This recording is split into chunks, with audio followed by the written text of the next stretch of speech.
I hope you're all still in full-on energy. Wow, my voice is strange, I'm nervous. So I'm gonna just take a moment to get used to this. And I'm very honored to be here today to speak to you about ATDB. It's an educational program that lasts 6 weeks in summer. It's a form of Type at Cooper condensed. And I co-founded it with my friend Chris, who's also an Arabic type designer. Our first edition happened last year, and we couldn't have done it without the help of Leila Musfi, who's the chairperson of the Department of Architecture and Design at the American University of Beirut. I feel like I forgot to say something, but that's okay. And perhaps I need my slides thingy. So I will talk about the program in a little bit, but first I'd like to take you on a little tour of the context of Lebanon and how we live with typography. So first, Lebanon is a little piece of land on the Mediterranean that has seen many waves of civilizations for millennia before the Common Era until today pass on its earth. And with that, every civilization, is it something happened with my sound? Every civilization brings in a different writing system. And we are lucky in Lebanon and its region to have seen the birthplace of the alphabet, so the Phoenician writing system that led to Greek and then Latin, also Aramaic that led to Hebrew, but also Nabatean. And if you sort of twist the Nabatean letter, you're going to get an early Arabic letter that will later more maturely become the full-fledged Arabic letter.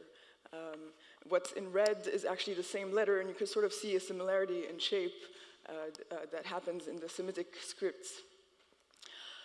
Also, what's important about the Arabic script is that the word was chosen as the primary art form in the lands of Arabic.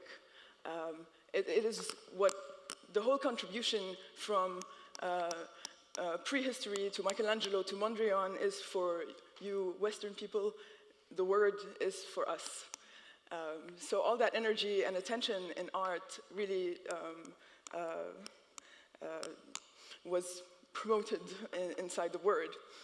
But also the word has content, and the word went also everywhere, in a bowl, on textile, on paper, in swords, on jewelry. And in this case, the bowl, one of which you can see in the Met if you walk into the Islamic collection, it says over here, because the word carries content, stop talking, please eat. And that was 10th century Iran. We still talk a lot, and dinners and lunches take about 4 hours. So they were quite avant-garde in that moment.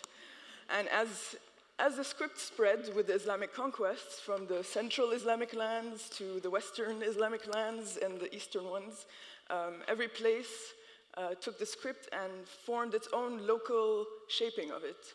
So this is the Moroccan or Andalusian script. This is the Persian script, and here you have the Nasr for the central Islamic lands.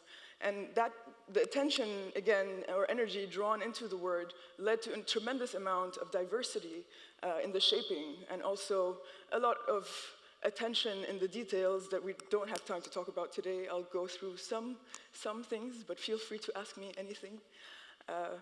And all of this energy, unfortunately, when type came, went down the drain.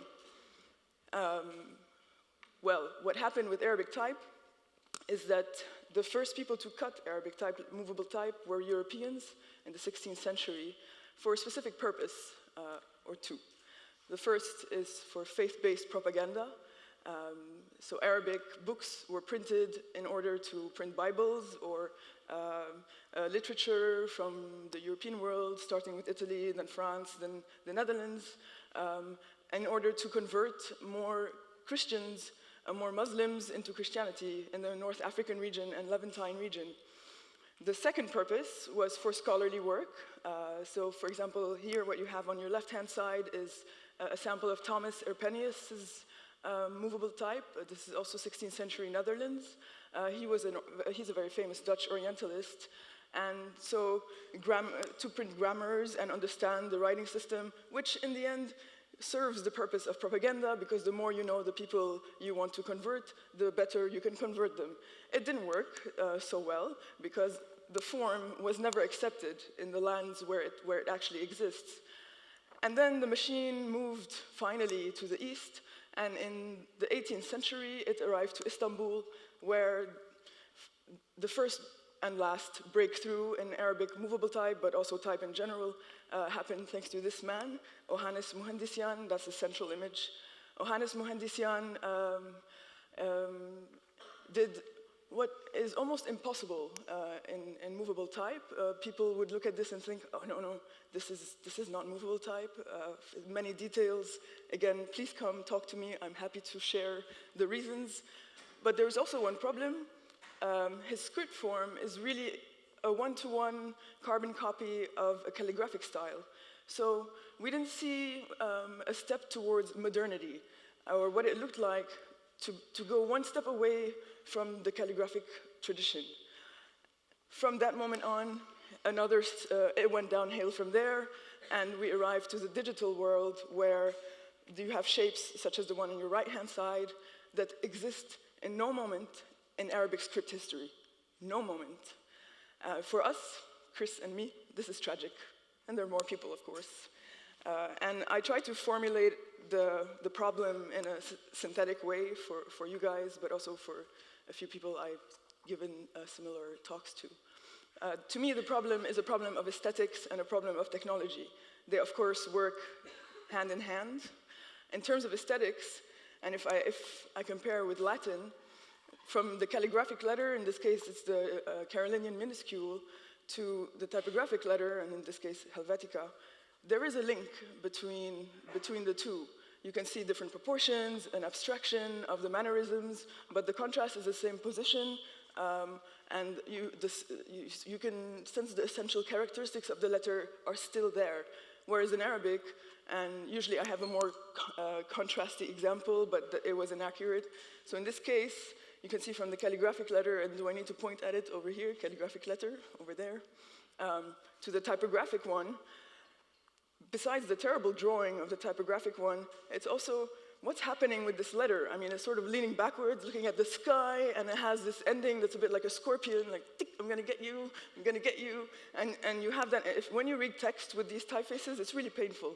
I stopped reading books in Arabic because of that. I get pissed. I'm like, oh my God, look at this space, look at this, this hurts me.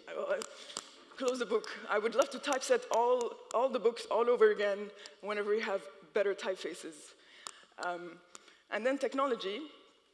Oh, I forgot to say, this phenomenon happens because we lack foundations. We lack principles.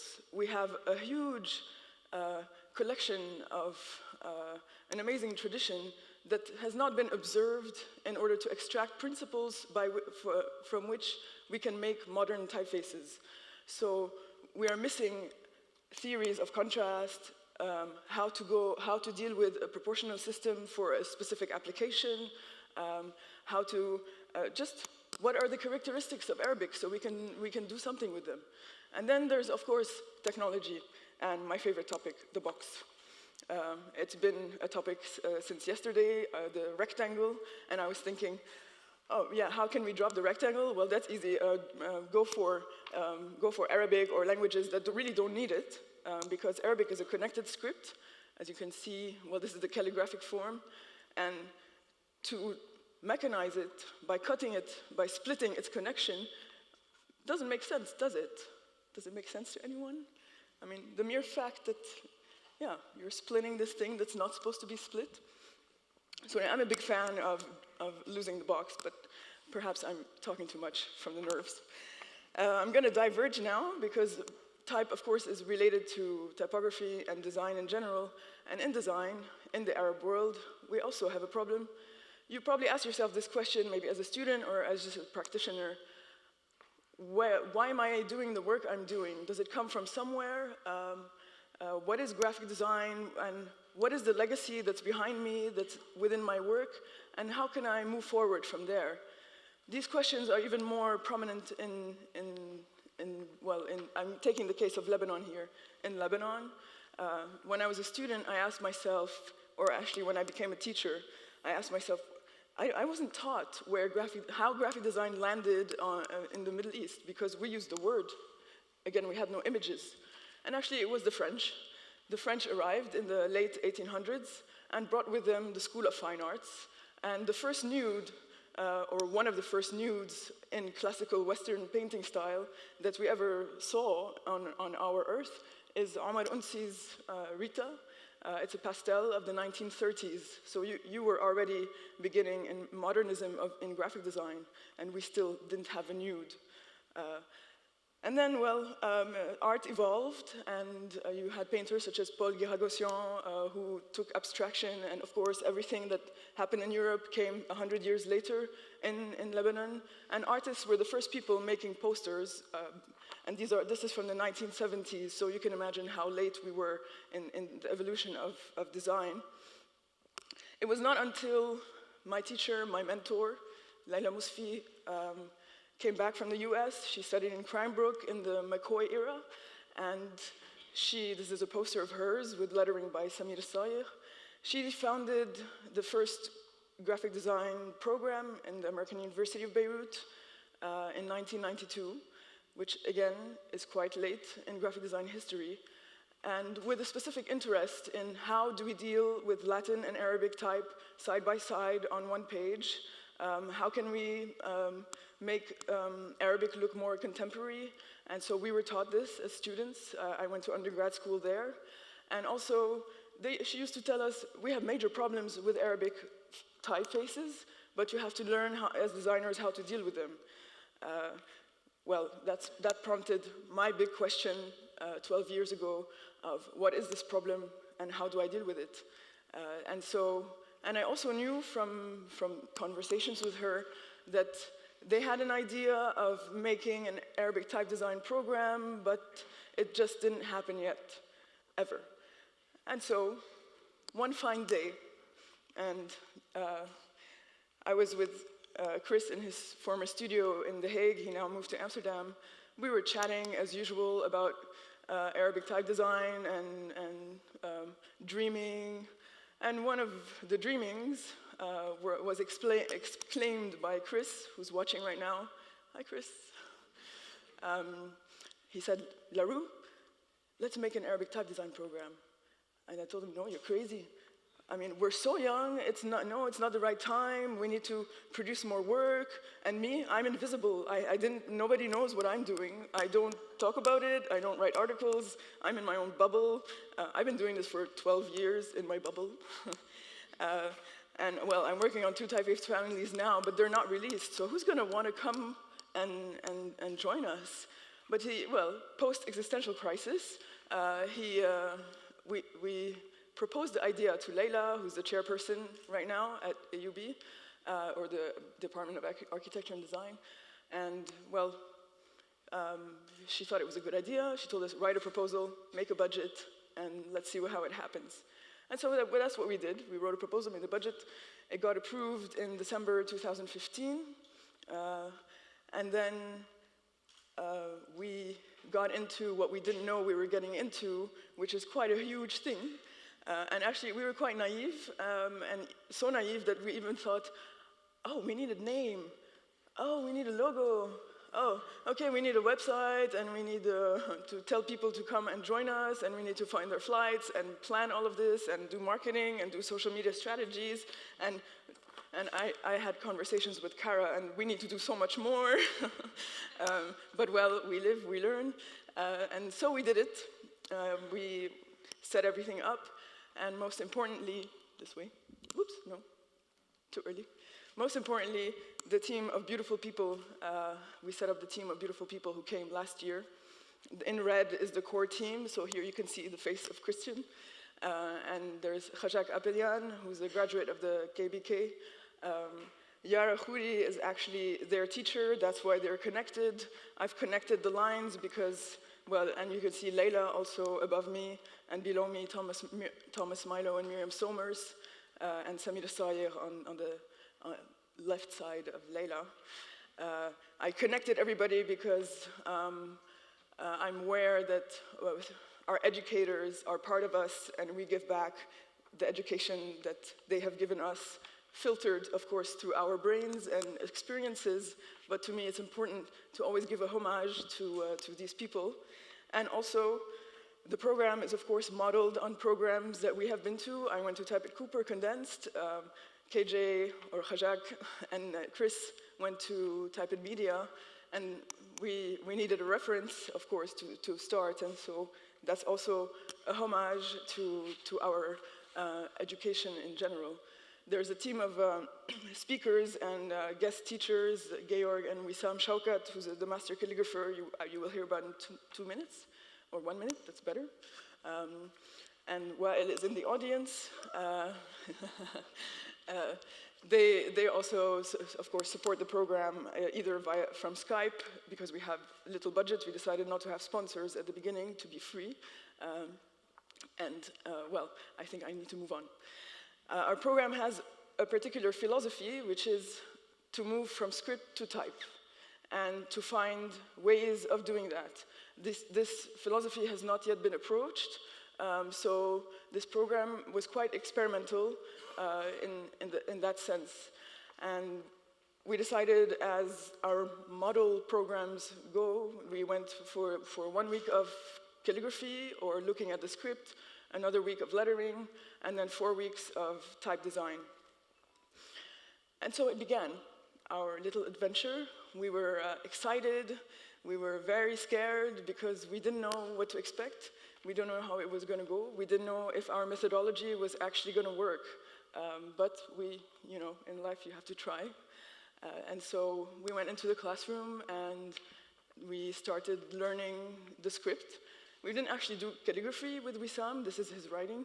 We wanted the students to know more about the construction, about contrast, about how letters connect and change shape within the context of their connection, because that's what happens. Here you're seeing one letter behaving, connecting to itself, because you have initial, medial, final, and isolated positions for one letter, and it changes every time.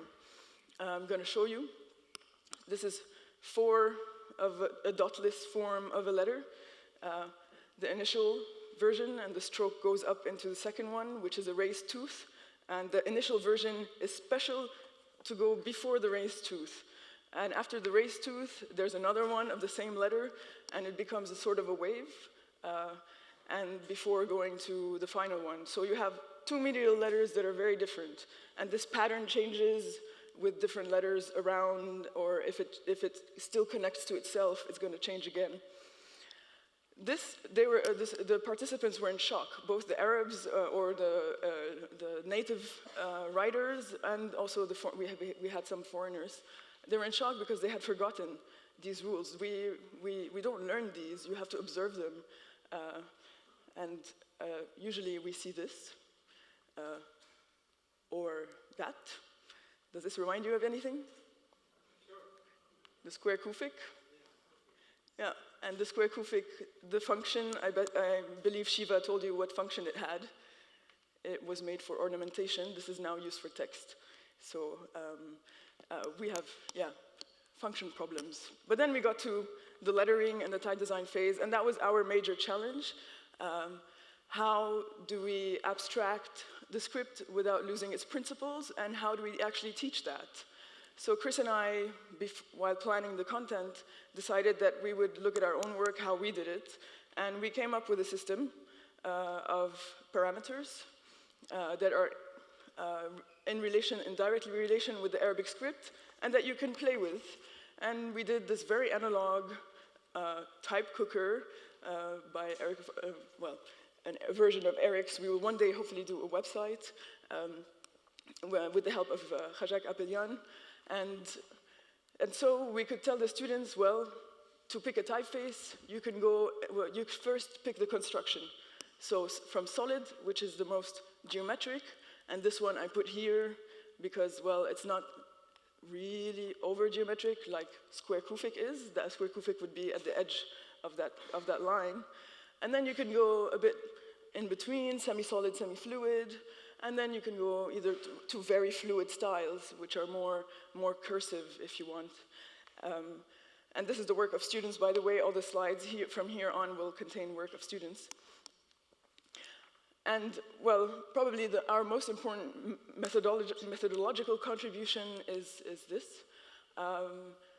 From the structural characteristics of the script, you can also play with them to make type. And so from the calligraphic letter in contrast, we told them how to observe contrast, how contrast behaves in Arabic. It's very different from Latin. I wish I can, well, elaborate on that, but, well, to tell you, Latin, you can have expansion or rotation. You take your pen, you put it in one angle, and you move your hand. It's very meditative, very repetitive. Arabic letters have a very discontinuous way of being with rotation and translation and pen shifts and also drawing and many more processes that have to do, that go within contrast. We will write about this eventually, well, in the next few months. Also, I won't cover everything, but Arabic letters can also don't necessarily connect on the baseline. They can have a slant, and that slant can be horizontal and vertical, and you could play with these also aspects. So the students were free to pick whatever they wanted, and thanks to cursive attachments now, which are these little sort of magnets between letters, this is now possible technologically, although it might break sometimes in InDesign. Adobe, please fix this. I know you hear that often, Adobe. I apologize, but please, really. And anyway, so you have script grammar, which is a whole field. Speak to Thomas Milo, that's his turf, where that dictates the shape of a letter in a specific context. So instead of looking like that, the letter actually has to curve and kiss the next one. This is 2 letters, by the way. And I will move forward. You also have decorative characteristics in Arabic. This is where Arabic becomes amazing. You can, for one letter, have a variation, a shape variation. So for example, the letter in red can look like either this or that. You choose, or you give the user the choice. And you can also have elongation. Oh, this is still, but it's okay. Elongation, so for example, this connection over here, this is the same word, but you can stretch one letter. It helps for justifying text or just for typesetting poetry in a beautiful way. Nowadays, this looks like a line. And it also has rules in script grammar. Not every letter can stretch.